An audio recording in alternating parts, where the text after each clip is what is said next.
Hey the internet, this is Lock. This week I've been asked to do a first impressions video for Wind of Luck, and I said yes, because I say yes to life. It's not an MMO, but I did it anyway because I take my responsibilities very seriously. All I knew going in was that it had old-timey boats, and a name that sounded like a non-native English speaker came up with it. Wind of Luck is a free-to-play online PvP arena naval combat game by Trazy, a company that seems to enjoy making games about boats and pirates, and it's wonderful to see a developer able to pursue a passion.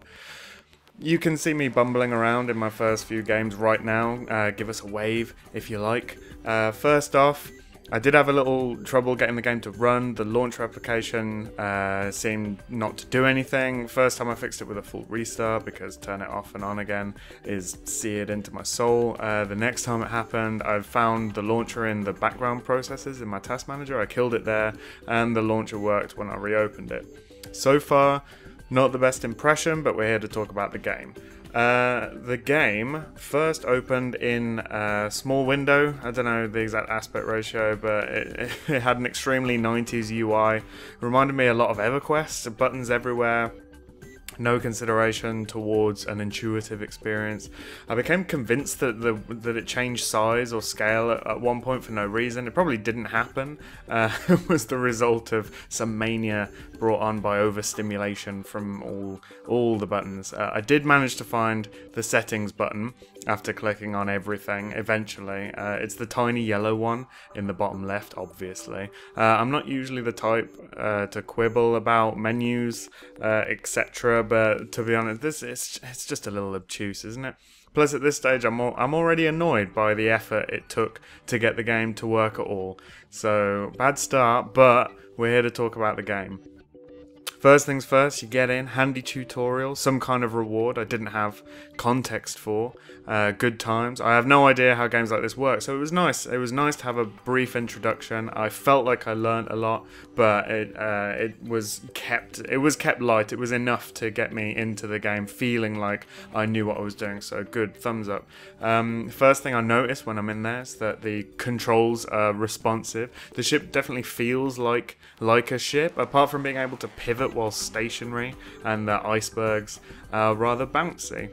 The pivot thing does mess up certain tactical elements when you can hold a point like a turret. Then again, I'm not a sailor, so what do I know? Unfortunately, the unintuitive nature of the game continues from the menu UI. It's like WASD to move, or I guess just WAD. But the game suggests that you can use the numpad keys to fire cannons during the tutorial, but then you can't really, because you also need to use the mouse to select options for different catapult ammo immediately after that, and at least that's what you're told in the tutorial. You can choose the different options using F2 to F4, but we aren't told that. You can change your key bindings, but why introduce players with a system that's so cumbersome?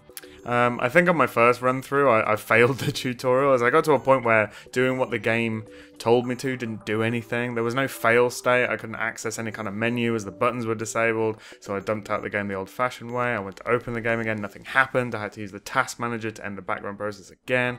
I realise at this point I'm griping a bit about factors outside of the game experience, but this is about my first impressions, and it's these problems that honestly left the most lasting impression on me. And it's a bit of a shame, because underneath it all, the game's actually alright. I had low ping, I had high frames throughout, it's responsive, it's skill based. And it does feel pretty good in spite of the slightly clunky control scheme, clunky interface. You don't respawn during a match, and your cannons take ages to reload. So everything feels high stakes. You can see people coming in for an attack, changing their mind at the last second. The pace is slow enough to build tension, while also really being brisk enough to feel satisfying. You feel like you're in a fight. There's a really strong element of risk versus reward. You know, they who dare win, but you've got to extend and put yourself out there to have a chance. Having to deal with the wind to move, considering pitch and range of projectiles, as well as travel time when you're firing at moving targets. the variety of weapons, customization of your loadout. There's a lot to like as far as combat goes. There's loads of different ships. Personally, I like the Asian style. You can hire crews. You can choose special equipment and ammo, and build your fame and wealth until you're in command of the most awe-inspiring ships of the era. You can upgrade your account to an admiral level account and lead a guild-like structure of other players. It's all very cool. One thing to be wary of: there is a premium currency attached. It's a free-to-play game. Some ships and a kind of ammo that has a chance of setting the target on fire are only available through that, as well as I think there's like one catapult projectile that just seems to be the most powerful in the game by quite a margin. I could be wrong about that. It was just the way that I was looking at it. I don't know enough about the game to make a reasonable estimate on what this means in terms of power balance, etc. But it's certainly a red flag and something to be aware of. Even well-intentioned plans can slip on the old knife edge we call free to play. All that being said, overall, I think the game is pretty fun, and maybe if you're really into this kind of naval combat, you'll love it. It's free to play and available now, so by all means, check it out. But for me, it really felt like that pistachio with the mostly closed shell.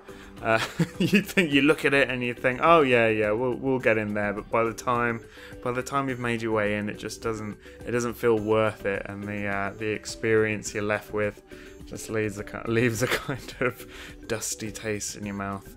But let us know what you think. Do you play it? Do you enjoy it? Would you recommend it? Did you have a better experience on the technical side that I did? Do let us know in the comments below. Give this video a like if you got anything out of it. Subscribe to the channel for wonderful things from fabulous people, and I will see you again really soon. Thanks. Bye. Make sure to level up your MMO knowledge by visiting MMORPG.com, subscribing to our YouTube channel, and by following us on social media. To catch up on the week's biggest MMO news, watch our latest MMO FTW. And to see if there's a better MMO out there for you, watch one of our latest First Impressions videos. Thanks for watching.